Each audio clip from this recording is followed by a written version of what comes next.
Welcome to An Unconventional Life, a podcast where we share stories about the crazy 1% out there who earned their doctoral degrees and then went on to use them in crazy, cool, unique, and unconventional ways. Here's your host, astrophysicist turned teacher, author, dissertation coach, and more, Dr. Russell Strickland.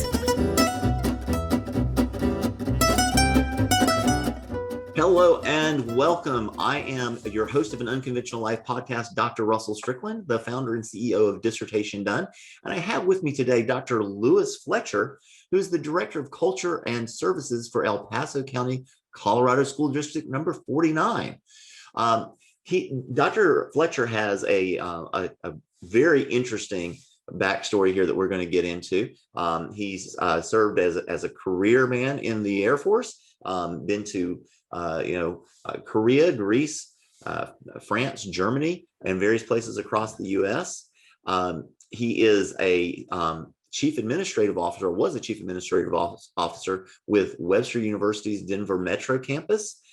He's formerly been a regional director for the Western region of Troy University. So a lot of practical background from the military, academic background. Currently, he's a restorative practices instructor and advocate, and he's presented on the discipline nationally and internationally.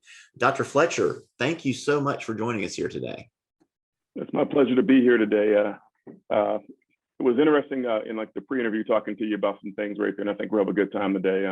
I'm all over the place in terms of things I'm interested in. I do, so hopefully we'll get to a bit of that.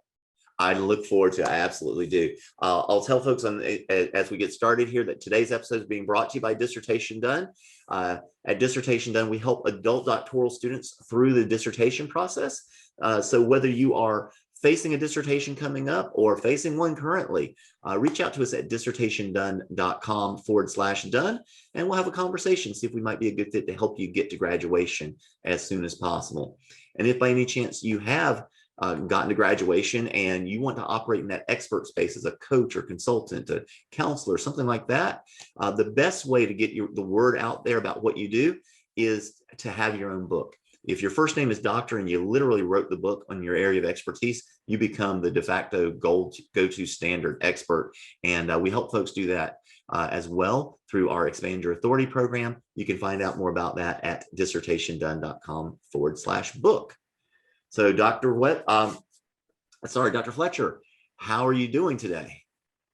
Doing very well, just coping with the 4 seasons we had this week in Colorado Springs. We had snow, we had sun, we had fall, we had spring. It's a whole thing out here, but it's one of the best places in the world to live. I can tell you that because I've been all over the world. Yeah, it is absolutely gorgeous out there. We were talking just a few minutes ago about that, and this week I had our kids, because of the pandemic, have been virtual all year long, and my youngest is her last year of elementary school, and they always do this thing that they call the Gator Gallop. It's their mascot's the Gators, and they do it as a fundraiser, and they go out and they run around the track for I guess in 5th grade it was 20 minutes this year. I thought it was like 15, but this year was 20 minutes that they were running around the track. And this year, of course, they didn't have sunshine when we were going back for the Gator Gallop. It's like middle of May, and it was 50 degrees and raining the entire time I was out there. So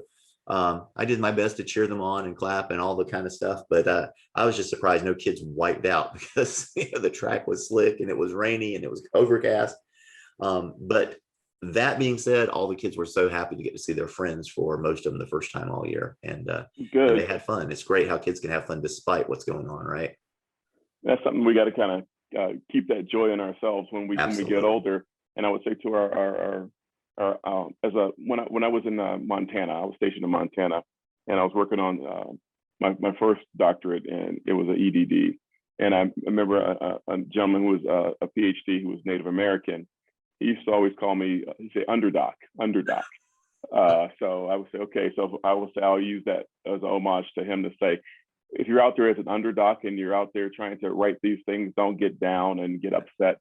Try to find that joy of kids running, in a Gator Gallop, so that you can finish what you're doing and understand that there's goodness on the other side. And there's so much, and we're definitely going to be talking about that today.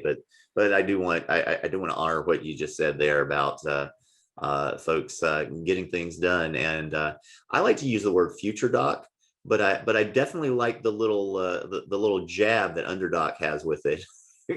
You don't want to stay an underdoc, that's for sure, right? No, you do not. And I was, and like I said, I was ABD for a lot of years with that EDD. And then, so I probably have something to say to all the folks out there who feel like they want to give up. I had a military career that I was involved in. I was being sent different places. It was just hard, and schools weren't set up to be able to do anything other than be there and teach classes for them and that kind of thing.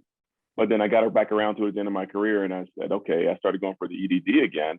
And then partway through it, I took even longer because my professor said to me, or my chair said, hey, everything you say and everything you do says that you're a researcher. He said, it might seem like a crazy idea, but if you take 2 more classes, you can get a PhD instead of the EDD. Now, this is going to delay you by a little bit, but are you up for it? And I was like, yeah, sure, let's do it. Yeah. So I probably got a lot of pearls to be able to give out to our folks out there who are in it. Well, let's start off by asking what in the world possessed you to pursue a PhD in the first place, or a doctoral degree in the first place. It's not a normal thing to do, right? Most of the world's smart enough to know 99% of the population just doesn't do it. But here we are. What was your story? Well, that goes right there. Just first generation college student, probably, and I don't understand even what that is. I never thought about a PhD. I'll tell you exactly what happened. I was stationed. I was a second lieutenant at Malmstrom Air Force Base in Montana as a missile launch officer, and we had this thing that was called the Missile Crew Education Program, which meant just we're going to have a 4-year tour in Montana. One of the benefits was that you had the opportunity to get a master's degree. So I said, okay, I just finished my undergrad, my bachelor's degree. I'm here up in Montana. I'm a lieutenant right now. Let me go ahead and get this master's degree thing. So I took a master's in counseling and development from Northern Montana College. And I zoomed through that thing. I just loved it. I was just eating it up. It was wonderful to me. And I got a 4.0. So I said, hey, man, maybe I can do this education thing. Right. So I was still there, and I had 2 more years. And I said, well, what comes after master's? And at the education center, they were saying, hey, well, there's doctoral programs. So, well, can I do that? He said, well, you got time. I said, okay, well, let's do that. So I started doing a doctoral program at EDD with Montana State University out of Bozeman. And I learned a lot. I got a lot of good research skills and everything like that. And it helped me with my career. But then, a doctorate doesn't just take 2 years. So after 2 years, it was a matter of saying, hey, well, you got to go to your next assignment. I said, well, I don't get to stay in Montana forever. So I got to go to my next assignment, and it was Washington, D.C. So that will change, and not being there, had to put that on hold for a bit. And I tried to keep in touch with it. And over the next few years, I was able to do a few things. I visited a time or two to go back and take my comps and that kind of thing. So I was all but dissertation. So I finished the entire doctoral program. I did everything but defend. And that's kind of where it stopped with all those places you talked about at the beginning. It was just hard to be able to maintain it. It really is. I mean, when you are when you're not tied to a university community, when we talk about on this podcast an unconventional life, and I look at there being 2 tracks in terms of doctoral students, and there are certainly more than that, but for our purposes, folks that go from high school to college to graduate school, they want to be research professors. I call those traditional doctoral students, and those guys are lucky in the sense that they have who they want to be is right there with them. It is really like an old school middle ages master apprentice relationship. You are studying at the foot of the master. He's not a carpenter or a cooper or a smith. He's a researcher, and you're going to be doing his work for him and carrying his water for him for a while. And then you get to the point where you're working more or less as colleagues, and then you do your own thing, you graduate. And the whole thing, it clearly makes sense what you're supposed to be doing at any point in time. And there are other students that are around you that you see every day doing the same sorts of things. When you're in a situation like you were, and like I was, you might not know anybody else who's getting their doctoral degree at that time. You might not be able to communicate with them. You might not see what they're doing when they're getting up at 3 or 4 o'clock in the morning.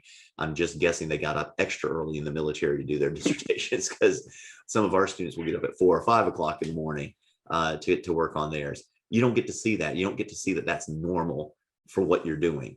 And it becomes very hard to understand how you're supposed to be able to get this done when you don't have any kind of role models, anybody at all that you can look at and see, okay, he's doing it this way, I'll try that too. Yeah, you're kind of on an island. I remember doing the first work for the EDD. I was still going out on duty. Give you a little slice of life of missile leaders. If you're a missile launch officer, and this is intercontinental ballistic missiles, and I was in Montana, you're going out to the missile fields. You go out for no less than 24 hours, 100 feet under the ground with systems monitoring nuclear weapons. Yeah.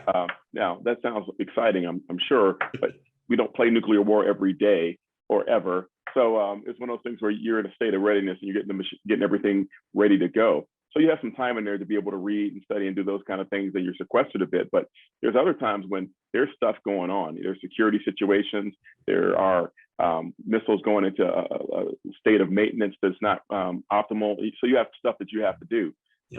So it's kind of a start and stop, fit and start kind of thing. So it was a different kind of environment, and it's just two people underground behind a giant blast door with all of this equipment, and then you find times in between. So you manage. I managed it for my master's, and I managed it for the doctoral piece. But then when I go from there and I go out there next to Howard University as an assistant professor of aerospace studies, and then later at University of Maryland as the regional director of admissions, those jobs require you to get out with the community and work with your students and that kind of thing. So I'm here teaching other people, so getting less and less time to do things for myself. So I struggled as much as I could and got to the place where I could. But after a while, I set it aside. I always had it in the back of my mind. And that's why I say you talk about the underdog. When I talked about the underdog thing, is that it was kind of in the back of my mind. Maybe he planted a mind worm on me to say, hey, if I say underdog, you're going to finish this one day. And I appreciate him for it. And like I said, the people that you appreciate, you can remember their names. Yeah. Like I said, my first chair was Dr. Gary Connie. I think he's at University of Oklahoma right now, and at Bob Fellins. And those guys they did so well on that first piece. It made me know that I needed to do this. Like I said, follow your passion. I talk to people about that in transitions all the time too, is that follow your passion. What do you need to do? Why do you want to do it? And why do you want to be excellent at it? Yeah. Well, I'll tell you, when you talk about remembering folks' names, I do remember the names of my committee members. They were fine. I had no trouble with them. And I've worked with enough doctoral students now to know that that's a bit of a lucky break. I think I did a reasonable job of selecting and managing those folks, but also I got reasonably lucky that I did get a committee that was not dysfunctional and that would be there to allow me to finish, if not help me to finish. Yeah. But the person I remember, and he has since passed, but was Dr. Gary Sutter.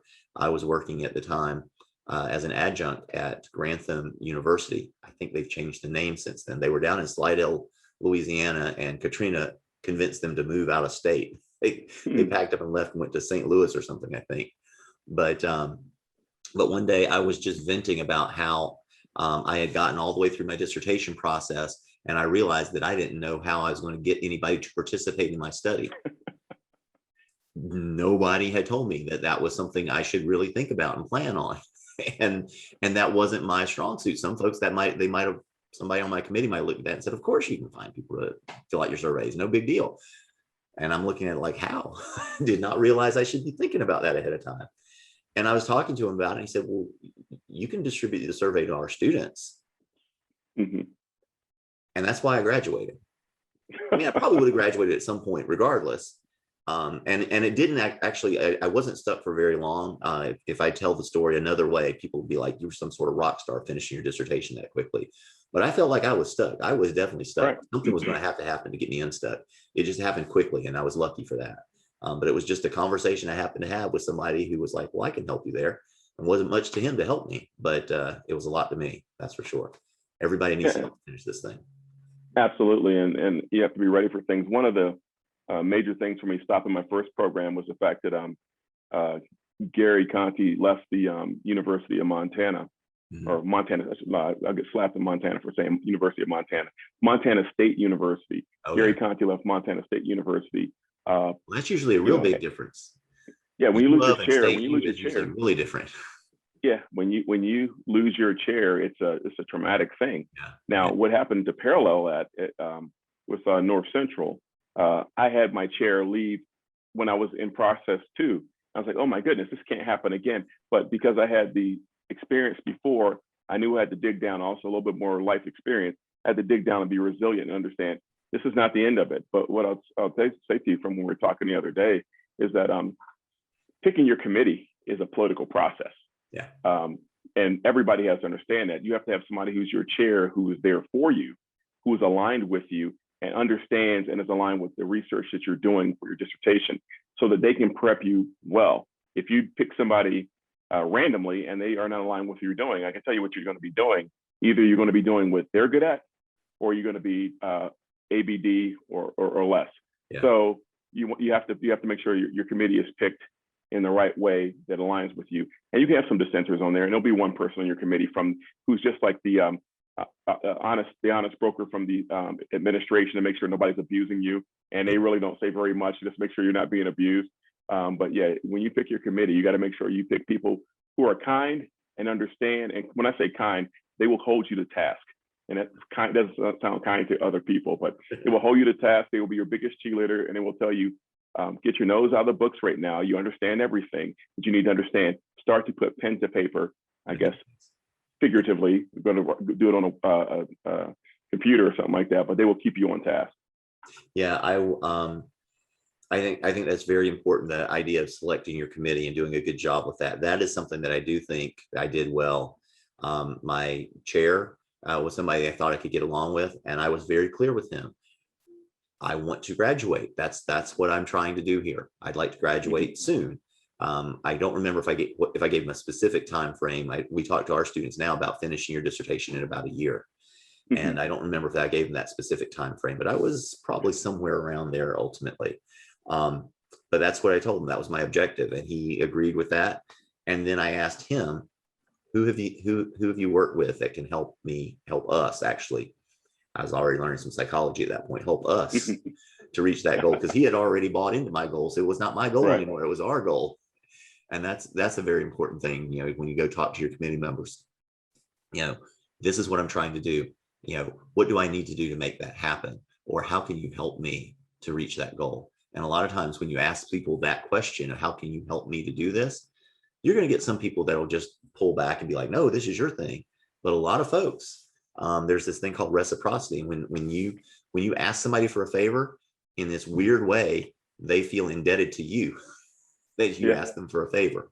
When you come seek someone's counsel, they feel honored by that, even if they're in a position where they should be giving you that counsel. When you ask for it, they feel honored sometimes, and that can really help you win them over to your side. Yeah, and like I said, it goes with a thing that I learned in the military, and I say right now. And it's a strange phenomenon. You don't really pick your mentors pick you. Yeah. Your mentors see something in you, and you wonder why.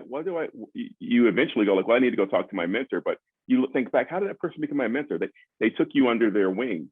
And so I think that's one of the things to recognize when somebody is trying to mentor you, so you understand and receive that. But I got one for the folks out there who are trying to say, well, how do you do it with a family life? You obviously must be a bachelor and you just did it whatever you wanted. No, I have 2 kids and I have a wife, and part of that whole thing of getting this done the second time when I was going for the PhD was seeing how I could have that fit into my life. And I couldn't say, I'm not going to neglect my children. I'm not going to neglect my wife. I got a great wife who supports me. But I had to go, hey, I did my dissertation on volunteer youth coaching, recreation versus competitive. And it goes into motivation and it's got deeper levels to it than what you hear right there. But I had to do that because I had to do something that allowed me to be with my kids. So I was a coach.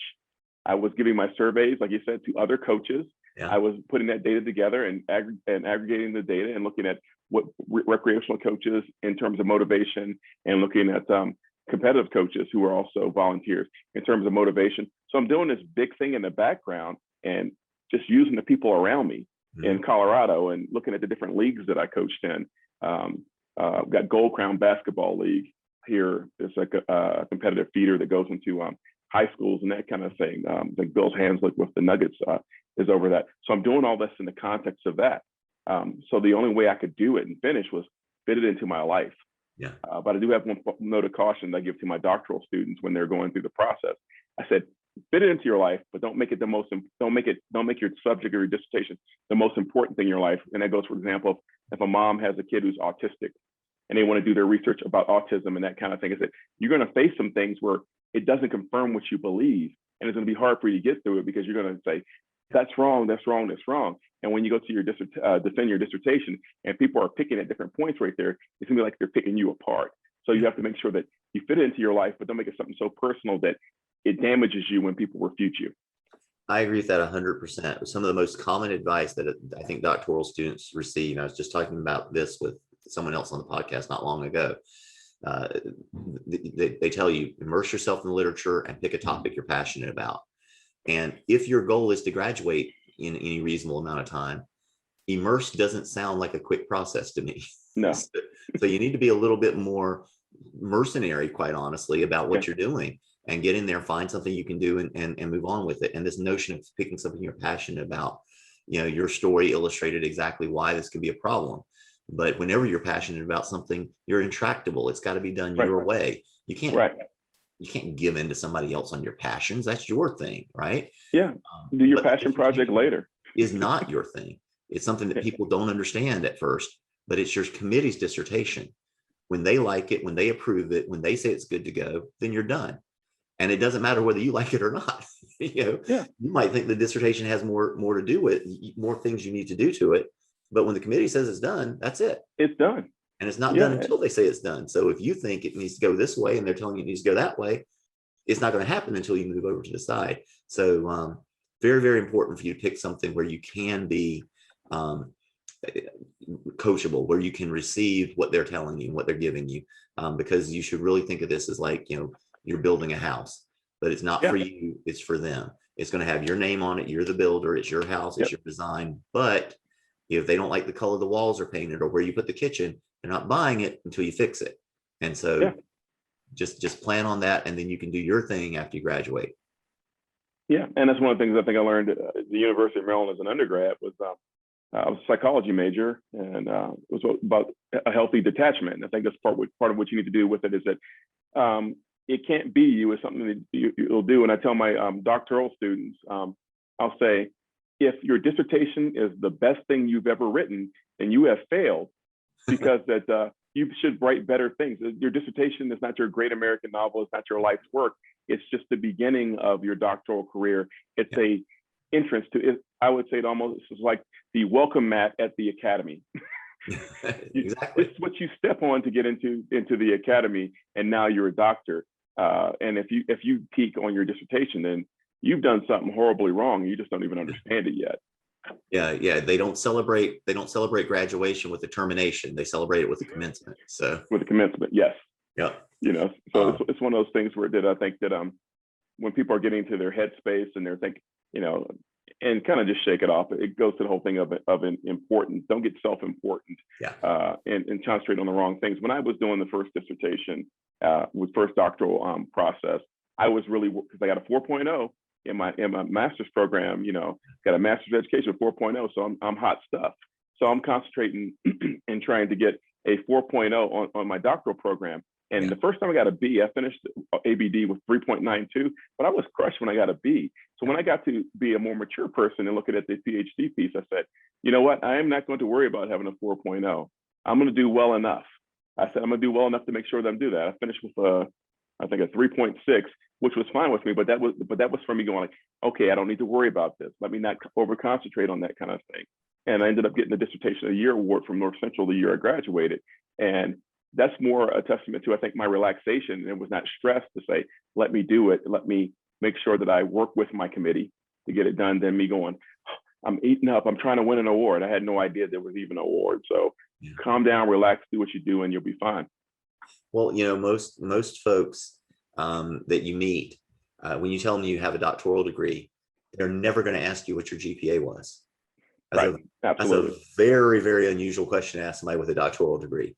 Now maybe if you're dealing with a lot of other people that also have doctoral degrees and they're unnaturally competitive, they might want to try to pull that out. But generally speaking, you don't have to worry about your GPA. If you graduated, that's the thing.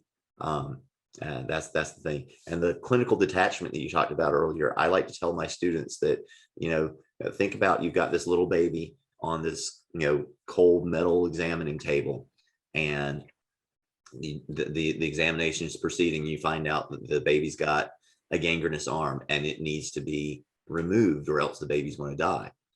If you're the mom, if you're the dad, you're looking at this baby saying she's not going to be able to braid her hair, she's not going to be able to wear a certain kind of dress, this sort of thing. If you're the surgeon, you're looking at this girl saying she's going to walk out of here and she's going to be fine. And she's probably young enough that she's not even going to care about the fact that she didn't have an arm, because that's just what she grew up with. She'll adapt. Right. You want to be your dissertation surgeon, not your dissertation's mom or daddy. Absolutely. You can't care in that way. You have to care. You have to do a good job. The surgeon wants to do a good job, but the surgeon's not going to let his emotions rise and fall on the day's work. Yeah, it's a certain emotional discipline. I guess being a person who was in the military for 20 years, I think about discipline. When you think about what people think discipline, they think about beating people into shape and things like that. But that's not what discipline is. Discipline is really akin to education. It's having the ability to stepwise go through something. So having the discipline to be able to, an emotion plays into it. It's a big mediator. I know a lot of people who have not finished their PhDs or any doctoral program because they have a hard time managing their emotions. Because, for example, we've both, and anybody out there who is in the process has experienced this. You write this thing that you think is wonderful chapter, best chapter you ever wrote. You sourced it well, you had the annotated bibliography, and then you send it to your committee and it comes back marked up. And then you think, my goodness, when I was getting my master's program, I was the best. I wrote the best. And why are they doing this? I mean, what's wrong with them? No, they're taking you to, the difference between a master's and a PhD is not linear. Yep. It's not a linear thing. It's exponential. So you're going to a much different level. And when you get to the end of the process, if you get there, you will understand why that would happen and how you've been changed by it. So in the beginning, when I first got stuff back, I said, what's going on here? This used to be good stuff. This was what people dreamed about. But then you start to understand that what I have to do is I have to manage my emotions. When I get something, I need to read what their changes were. I have to send it back to them it goes back to an Air Force concept called the OODA loop. Okay. The lieutenant colonel made. It's basically get inside the enemy's battle rhythm, do it faster than the enemy does, then you defeat the enemy. So I applied the OODA loop to my committee. I apologize to them. I was doing asymmetric warfare with you, but I look at what they say, I change the changes that they want, and what I learned is to do that before they got to a place where I had kept it so long that they were changing the changes that they made before. Right. So I would make a standard for myself that I will get it, read it, change it, and put it back out in less than 48 hours to make sure so they can be fresh in their mind. And that is the battle rhythm that I had to keep to make sure that I was able to graduate. If I had just sat there for a week going, woe is me, let me put on my robe, walk around with my coffee, let me cry a little bit on the front porch, never would have gotten there. But getting inside their OODA loop, you guys can Google OODA loop if you want to. But I got inside their OODA loop to be able to work with the committee, and they liked the fact that I was responsive. They never had to give me the, hey, are you still there? Are you still working? Right.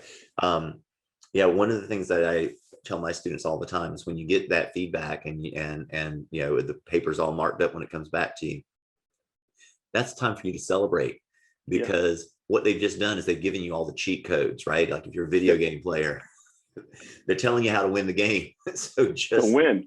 So just go win that, and you got it. And if the committee does their job right, like you said, you got to make sure that they're not going to start changing their changes. But if they do their job right, when they gave you that list of 372 things that you need to do, that's the list. Just knock them out and you graduate. That's where it's at. Occasionally you do get committee members who just keep looking at the paper differently. So that's something you have to manage politically at some point. And occasionally they're people, so occasionally they miss something. So they gave you the list of 372 things and it should have been 375 things. You can't get mad at them about that. They found a few things that need to be fixed later on. Okay.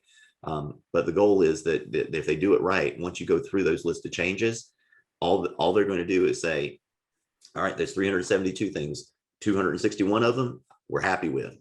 Now I'm going to have trouble doing the math at this point, but 160, 112 of them, you didn't quite get the way we wanted to. And these two, you fixed them okay, but you broke something else. And those are really the options. When you change something, you either fixed it to their satisfaction, you didn't, or they're okay with this now, but that broke something over here and you got to go chase that thing down. They shouldn't be telling you there's more things that you have to do or anything else. And it should just be a process of going from this many things to this many things to this many things till you're done. Yeah, and that's the process. And the other part, I say, for those people who get out there and they are almost like the squirrel. They get out there and they go, hey, there's another new piece of research. Okay, if you're already 80% into doing your stuff for your dissertation and something new comes out, that is not the time to take it all apart. For this to be valid, I need to put this piece of research in there, because they're looking at it being, I'm going to publish this dissertation after I'm done. And then when it gets published, I'm going to go to a art house or a literature place and say, hey, listen, you need to publish my dissertation as a bestseller. That's not how it works. When you're 80% done, be 80% done and get the other 20%. But I have seen people going, oh, this groundbreaking study just came out. I'm like, let it be groundbreaking. Yeah. So if you are a professional researcher and you're writing up your results and you're writing up your study, and something comes out the week before that changes the landscape, you got to react to it. That's the way it is. Your dissertation is a proof of concept, really. It's the proof that you can do research. It doesn't mean that you're, listen, people don't go to students to learn about things on the forefront. It's very, very rare. If you wanted to get an expert right now, would you go get, if you need a counselor, would you go to a doctor in psychology or doctoral student in psychology? I mean, no, you go to the person who's got it. Yeah. So yeah, that people need to understand that the dissertation does not have to be perfect. That's actually, I think, one of the big things that gets most people waylaid is not being able to get out of the way, their own way, not being able to put aside their own perfectionism. I'm a recovering perfectionist myself, and I know it's hard sometimes. I had that written on my report card when I was a kid in school, back when I used to write them in there. Lewis is the perfectionist. He does not finish his work. Yeah. What does it mean to finish? I mean, there's no such thing as finished work. Right? I'm just crafting this one piece right here until it's perfect. The rest of that stuff, that's on you, Teach. And that's the thing, that when you want perfection, you're never going to get there, and you're never going to produce anything. And the dissertation is a project that you have to produce to show them that you could produce other projects in principle, because once that's your license to go out and do research. Basically, you're not going to have anybody looking over your shoulder anymore at that point. They're going to expect you to know the rules of the road, and they're going to expect you to know how to drive the car, and go do it now. See what you can come up with. But that's after you graduate. Absolutely. And maybe talking a little bit about that after you graduate, maybe that's a place right here to give them some insight into why they're doing this and what they have on the other side. One of the reasons why you don't worry about having your dissertation be the best thing you've ever written, and why you don't make your doctoral program into an all-inclusive search of everything you've ever been interested in, because once you do have the PhD and you get out there, you have the opportunity to do other things. I went on a few years later and did my postdoctoral work at Colorado State University. I did some concentration with that in student affairs and organizational development, because that some things scratching a few itches of the things that I was interested in. Yeah. But at the point when you have a PhD, those things are additive right there, and those were certificates that went along with the postdoc program. So I have those credentialing. A few more years, I've been sitting right here doing stuff with the school district. I find myself, I'm the chief authority outside of the district's retained lawyers on law. And I've read the books and I understand the books, and I've been doing those kind of things right there. But I've done something crazy recently. I started doing law school at Pepperdine University out in California, because I want to be better at that. But what that goes to is I'm a consultant. I'm a keynote speaker. I do a lot of different things. And one of the things that you have open to you, unless you go, as was said by Russ earlier, it's the traditional, and I want to be tenured and I want to teach at a university. I have been open up to multiple streams of income. Yeah. I do investigations freelance, and that's a source of income. I do keynote speaking, that's a source of income. I've been teaching, and funny enough, you talk about fish or fowl. I've been teaching for Webster University for about 12 and a half years. And what I teach there is the things that I learned from being on active duty as a space and nuclear operations guy. So I teach things like space mission operations and remote sensing. So I teach in a totally scientific realm at the university, because that allows me to stay connected to those things I loved when I was on active duty, but I don't want to do that in my job every day. I work in a K-12 school district because that I have gotten to a place in my life where I want to be able to give back. So I don't have to make $1 billion in one job to be able to be happy. I can say I can it's almost like The Doors. Anybody remembers The Doors right there? Seek your pleasures there, and seek your treasures there. Yeah. Break on through to the other side. Right. So it's one of those things where I can do all of the things I want to do, and then when I decide to not have a full-time job, I can still go out there and do adjunct teaching for the university. I can still consult. I can still do investigations on my own time and pace. Yeah, it's an important something that's personally important to me. I think that I know a lot of our students, they are very much, they have one job, one career. This is the thing that I'm doing, and it's great. Do what you want to do. The doctoral degree does give you a little bit of insurance, because that credential is hard to come by. Mm-hmm. But I like the idea of diversifying, and as you said, having multiple things. I think I shared with you that was probably part of my own doctoral journey. Got me back into my doctoral program was I was working with a startup company that had been acquired by a larger media company, and I was making good money. And one day I had somebody walk in my office. Hey, when you talk to you for a few minutes, he walked out of my office, and I wasn't making any money anymore. That's not fun. That's not fun. That's not a good day. It was not fun. It was not a very good day. And I didn't have the perspective that I have now. That was probably the most worrisome day I've had since I took comp exams at the University of Chicago. Yeah. I flipped a switch when I passed those exams that nothing was going to worry me anymore. That got real close. I might have missed up on whether I got worried or not over that, because that was a new experience for me. But what I did do is I vowed I was not going to have one person in control of all of my money anymore. And so I have, I've done different things to get to this point, but now I have a business where, like some people said, you don't have a boss. Like, well, I have a bunch of bosses. There's a bunch of people that pay me, and I have to answer to all of them. But that's okay, because you have different things you can do, and you can agree that there's not a good relationship here, and both of you can walk away and be happy with that if need be, and you don't have to worry about going from making good money to making no money. That's not fun, like you said. And you want to have that base out there to give you the freedom to do different things. And you mentioned comprehensive exams. I've done them twice, and it's like a trip to the dentist. No offense to all the dentists out there, but it's like, you almost hate that more than the defense. I think the defense was kind of fun. It was stressful, and you got to do some things like that. But the comprehensive exam is like, hey, we're gonna leave you in this room, and if you don't pass this comprehensive exam, your journey to be a doctor is over. Yeah. So I think that was more stressful.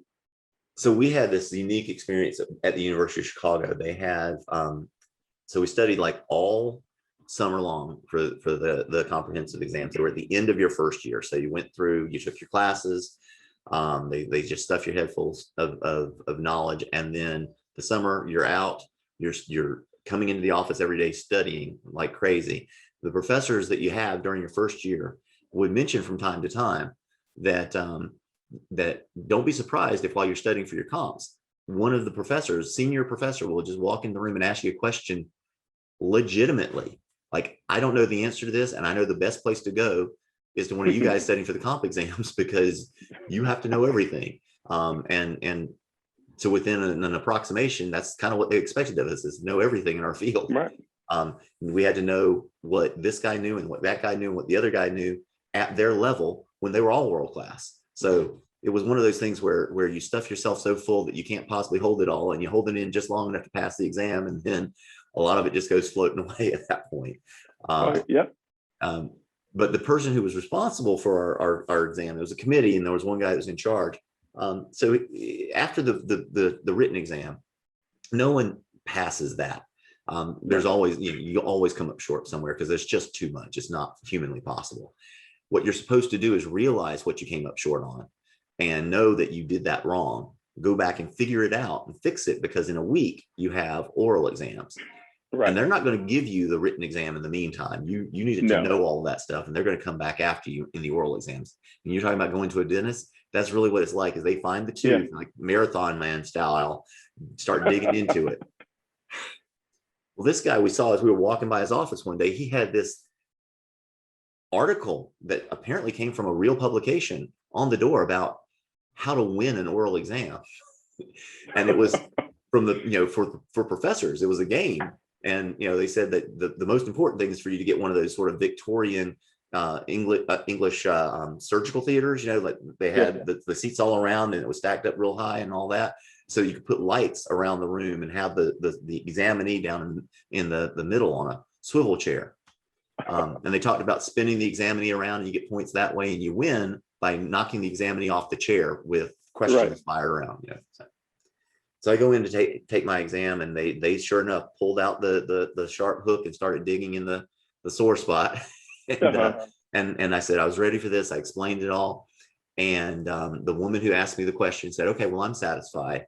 Immediately from the other side of the room, this guy says, "Well, I'm not," and my heart just like stops and starts and does all the things. And he asked me a follow-up question, and I remember very clearly in my head going through this train of thought of, wait, he's speaking a language I understand. I know what words he's saying. They make sense to me.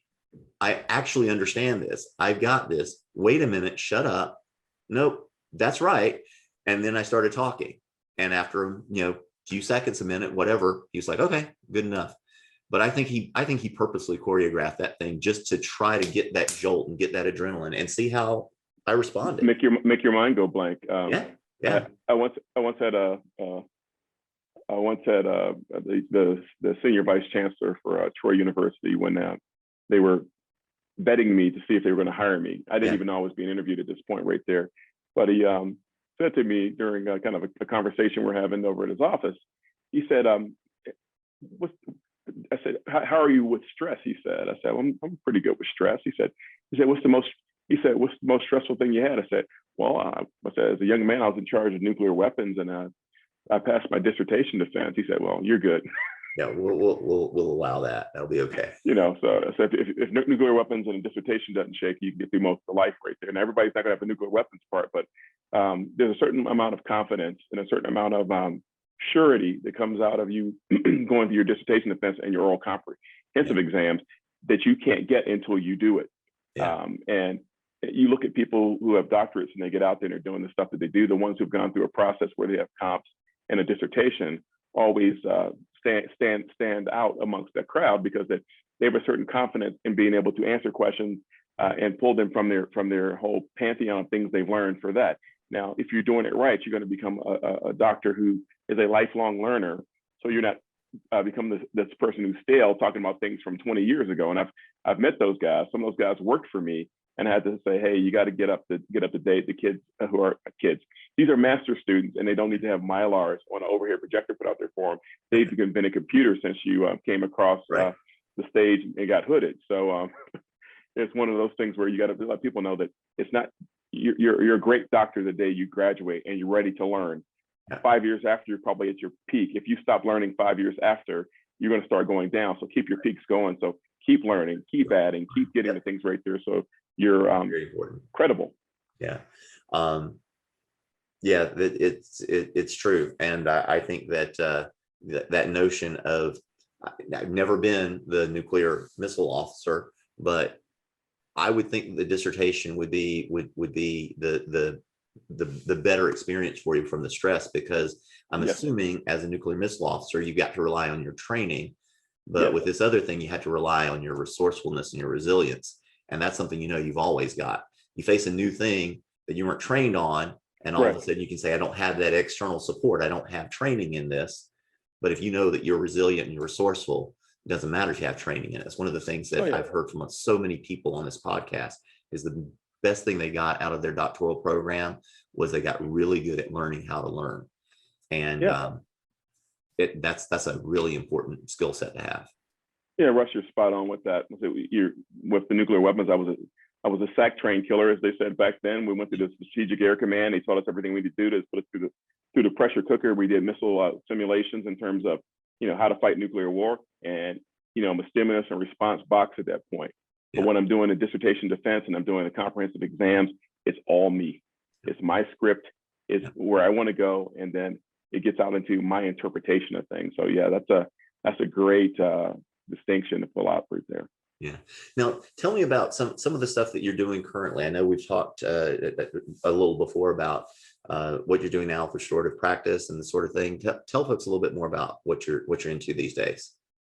Yeah, working in the school district, I came to the school district for interesting reasons. It was having some problems with harassment, discrimination, and the DOJ was here with oversight. So they had made an attempt before to rectify that, but they're K-12 people and they are wired different than a person like me. I didn't spend my whole career in it. I was a missile launch officer, international relations, all those different things. So I came in with a different lens. So I was able to, long story short, get them off of the monitoring program with the Department of Justice. During that process, I started to learn about what the recommendations of the Department of Justice were to be able to get out of that. One of them was restorative justice. And I started to study that and I learned about restorative practices, because restorative justice is when something happens and how you respond, and it makes you reactive. Now, it's a part of restorative practices, but with practices, you're proactive. So you make sure you set the conditions where you have the right policies, you give a fair process, you give the expectations to people so they understand where they stand with that. You always have the sentiment to bring a person back into the community versus trying to marginalize them and push them out of the community. So I said, this is good stuff. So I I applied it to the district and I got a grant from the Department of Defense for $1.5 million to be able to implement this in the school district for 5 years. And I got with people from the International Institute of Restorative Practices. So through that association, I said, well, teach me your basic course, teach me your advanced course. And then I went through to the point where I became an instructor of restorative practices. And in our district, we have about 40 qualified instructors, because I saw that as something that was needed and something that needed to be built. And we put that in place. So it's going down another different line of inquiry. And it kind of goes to like your dissertation process, like what is needed and how do we build it and how do we implement it? And then from that, I was able to go to different places around the nation and talk about restorative practices. Last year, went over to Belgium, actually, a place called Kortrijk, Belgium, and went to the international conference for International Institute of Restorative Practices European Conference, and spoke about it there, because it's something that the United States is actually behind in. It's something that started, notionally in New Zealand, around the Maori culture, but it's a whole thing of saying that these people are our people. When they do something wrong, they do get accountability. Accountability does happen, but what happens after accountability is that we need to see how we bring them back into the community, because the community is always fractured. All we're going to keep doing is breaking off pieces and pieces and pieces. So we're just like, diffused across, and there's no community. So we can't just keep throwing away people. We have to reintegrate people and understand where they are and have them understand the harm they did and make amends for the harm they did, and make sure that we pay attention to the person who was harmed in that whole process to make sure they're still whole too. Because a lot of times what we do in traditional Western society, that person who did something to you, we put them in jail or we gave them an electric chair, you should feel better now, right? No, you've done nothing to deal with what happened to me. Right, exactly right. Yeah, there was, I don't know the answer to the last piece that you were just mentioning there, but there was an article I was reading recently that I don't have an answer to it, but it was just upsetting. With the pandemic, they've let a lot of folks who were who've been convicted of various crimes, let them out of prison to help, because the COVID was sweeping through these prisons like wildfire. So they thinned the herd, so to speak, and let people out of prison. They were on house arrest, I guess. They were monitored, but they went out and they got jobs. They did the things they were supposed to be doing. They held themselves accountable to what they were required to do. Recidivism rates way below the general population. So it seems like, right, okay, we reached our goal.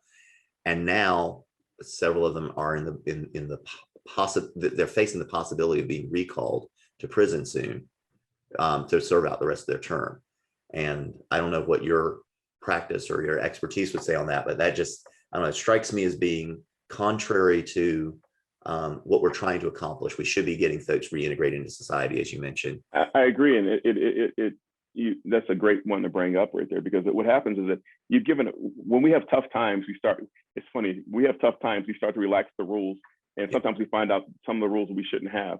Right. If those folks are out there doing it, especially if they're nonviolent offenders and they're out there doing what they need to do, at some point we got to say, you've got it. And that's what, with these laws that kind of keep a person as a felon, I said, if you've done your whole time and you served your time, then you should be able to be a person who doesn't have to check a box to say that you had criminal charges before, because you've done it, and you should be able to get the jobs. So a lot of times things that make them be recidivists are the fact that they are always got the scarlet letter on them. You can't get a job, you can't keep a job, because that people go like, well, I don't know if I trust you. And in a situation where people have gotten out and they probably have done yeoman's work and help people out during the pandemic and that kind of thing. And people have to say, well, we need a few of you back in jail. No, that's not right. I don't want to marginalize it because this is a real social issue, but I was watching with my kids the Ant-Man movie not long ago. And at the very beginning of that, this guy, he'd broken the law for social, what do I want to call it? It was a protest, basically. Something was going on where people were being treated unjustly, and he, I think, stole some money to give it back, Robin Hood style or something. Anyway, he goes to jail, comes out of jail, and his roommate's talking to him about how hard it is going to be for him to reintegrate. He's like, I got a master's degree in electrical engineering. I'll be fine. To the scene where he's working at Baskin Robbins. So, but he's got a job, right? He's working at Baskin Robbins. 1 minute later, cut to the scene where his manager is telling him how much he thinks he was cool, the crime that he committed. Yes, I remember that. You're fired, dude. We can't have you here. And then he asked his roommate, who was also an ex-con, okay, tell me about that job you had, meaning the heist that you want us to pull. Because that's where it is. If you can't get honest work, you have to get dishonest work, right? And that's where we're putting people when we don't recognize that. And then working with and our district is unique because we apply restorative practices not only to our students but also to our staff, because if it's good for the students, it's good for the staff. And if you live it, you're going to understand it, you're going to advocate for it better. Roll back that film to people getting into those situations. A lot of times it comes with the trauma that happened in a home or happened in a neighborhood or happened with that leads you to a place where you act out and you finally end up getting into prison. So what we're trying to do is get to the beginning of that whole reel and make sure that students understand how to relate with each other, how to talk to each other, understand that bad things will happen, but also understand that if any of us, me or you, if we're judged by the worst thing we did in our life, we are bad people. But we learned how to come out of that. That's why I tell adults, you have to tell kids where you came from and how you got there, because they look at us like we're perfect. If you got a car and a house and you can afford fast food, they're like, hey, you're something like you talk to me because you don't understand me at that point. Right. You have to tell them. Relate, let them know. Yeah. I have a good buddy of mine who lectures with me when we go out there and presents. He's chief of security, fantastic guy. He will tell them. He said, when I was in high school, I was expelled. He said he will tell them I was in jail before, but he came back to be a police officer in Maryland. He came back to be a sheriff's deputy, and he's a retired police officer right now. Yeah. Him telling kids where he came from has more power than you would imagine. I would imagine it would have a whole lot. I mean, people talk about how excited people got when Kamala Harris was inaugurated as vice president, because they got to see themselves in that position. But that's like a one shot moonshot kind of thing. I mean, when the person's sitting there face to face talking with you, you got to know at some level there's other people around that I'm not talking to that have done the same thing. Right. She's the only one that's been vice president, but there's a lot of folks that have kicked that. But it's everyday people out there. Like I said, Dave Watson is a white guy from Baltimore, outside of Baltimore.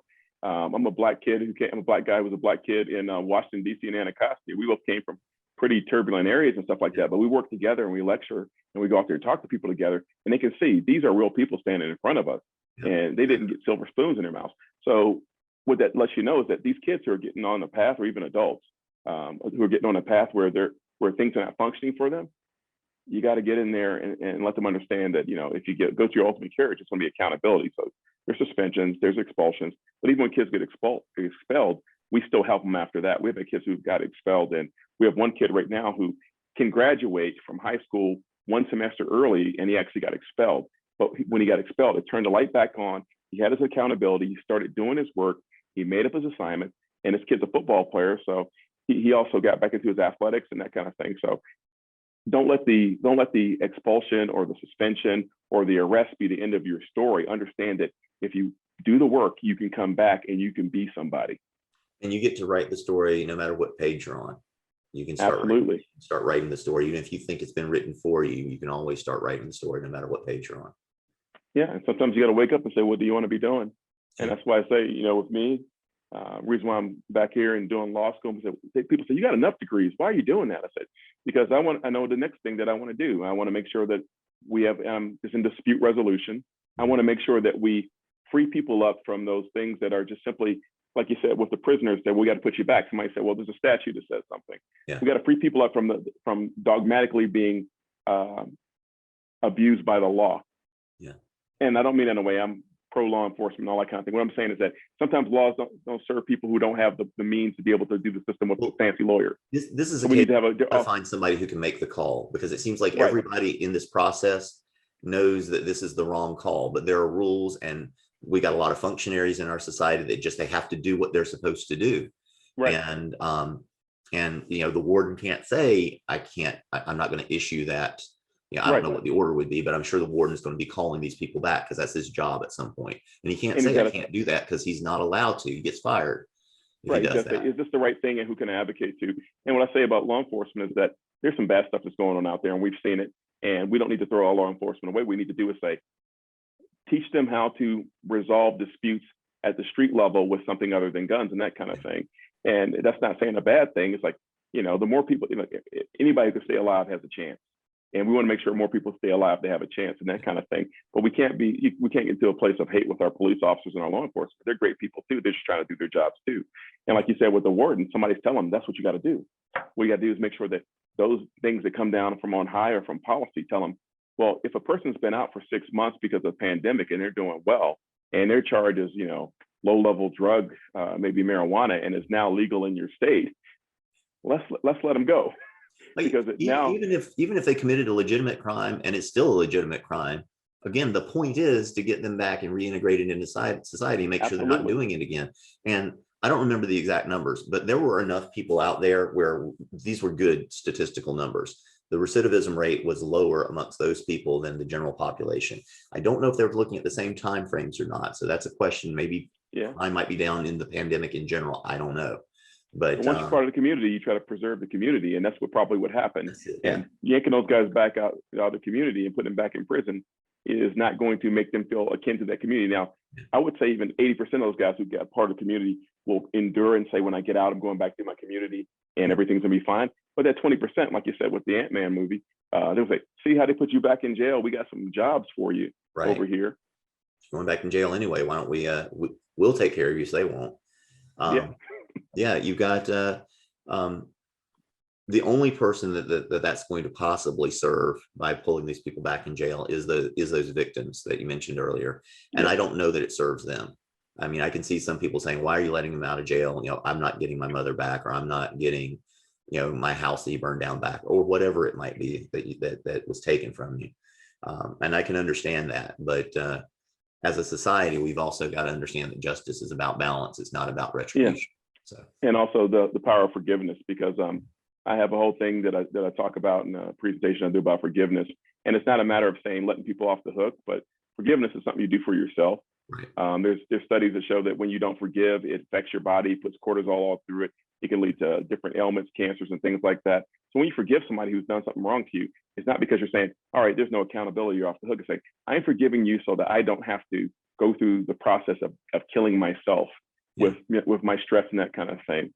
And like I said, it goes to we'll probably have a link for it later. If they take a look at my my TED Talk on the link, they can see a little bit what I'm talking about right there about forgiveness and the horrible thing that happened to my family in terms of losing my brother. But what came out of that is that it was domestic partner violence. The woman he was with killed him.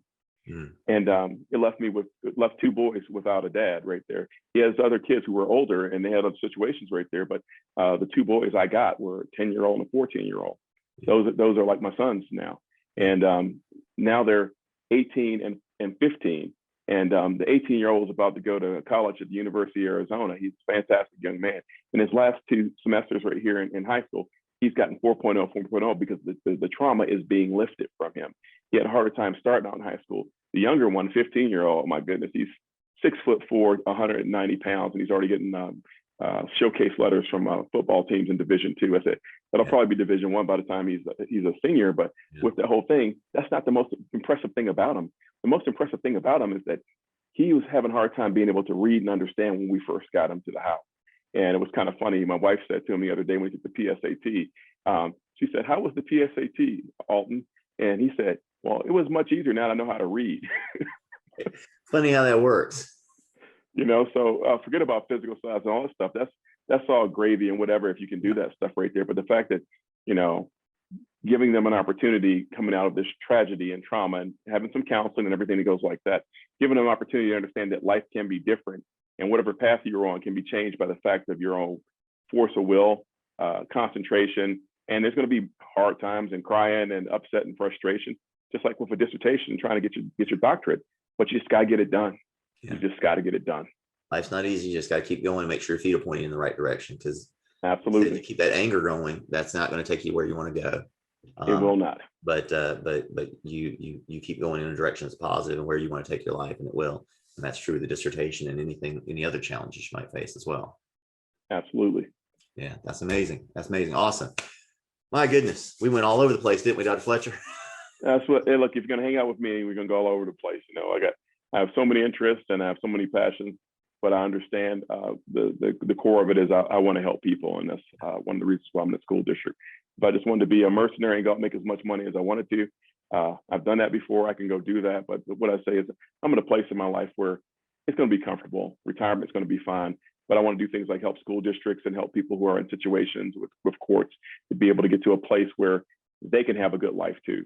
And, you know, help people who have been, you know, help police departments understand about restorative practices and teach them those things right there, so that we can get back to a thing called community policing, where, you know, like when I was a kid, I played for the Police Boys Club in DC, number 11.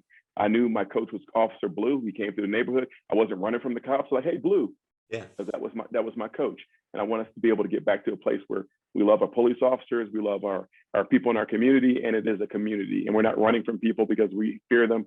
We're running to them because we know who they are. Yeah. We that reminds me, when you start talking about community policing, the first thing I thought about was my daughter's in a film class right now, and they were going over West Side Story. And I remember the scene about Officer Krupke. Yeah. And so the guys were degenerates. They were not like, you know, they were opposing forces, but they got along. They understood each other, and there was community there.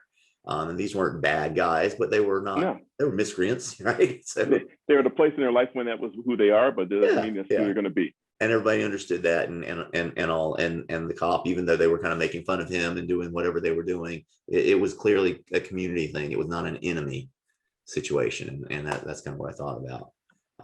And it goes to that. It goes to like one of my favorite. I'm a Shakespeare guy, but one of my favorite things from Shakespeare is when he says, I know who I am, but I do not know yet who I will be."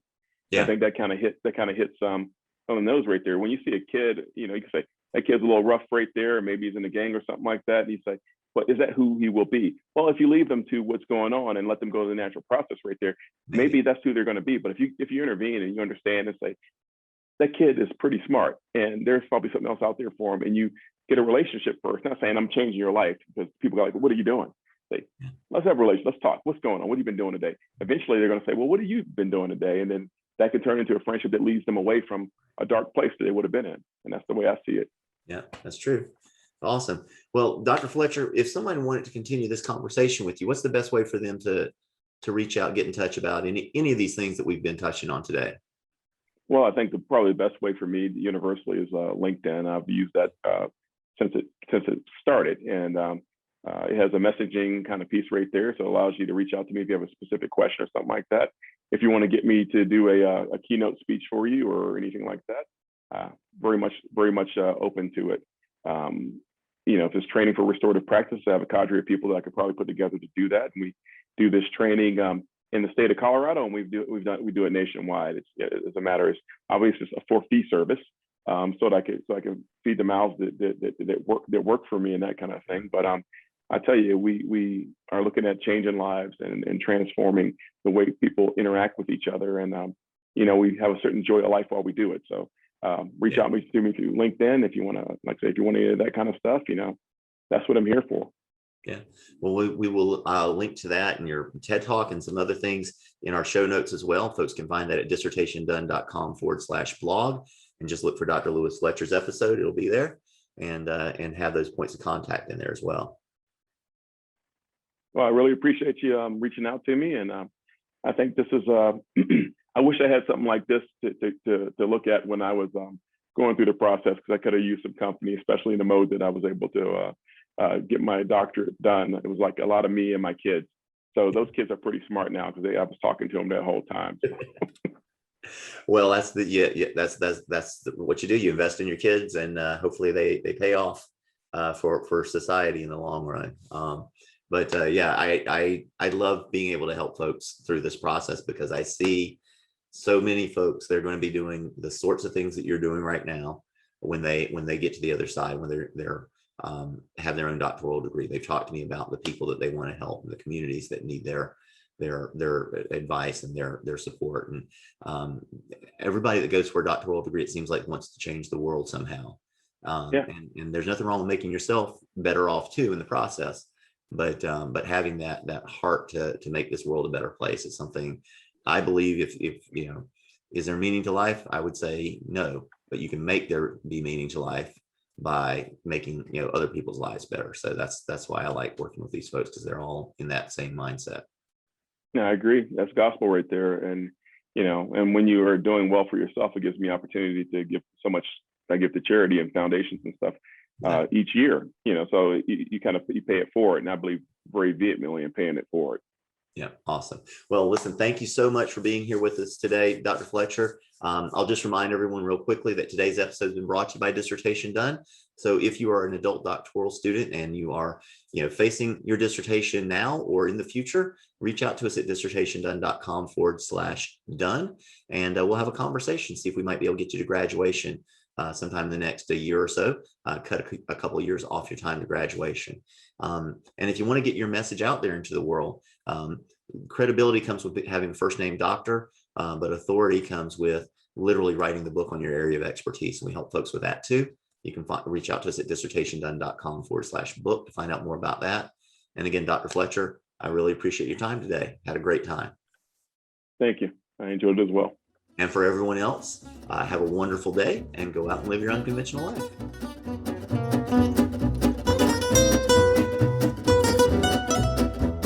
This has been An Unconventional Life. Thanks for listening. If you enjoyed today's episode, subscribe now to keep getting inspirational stories of unconventional lives as soon as they're released. Until then, go out and live your best unconventional life.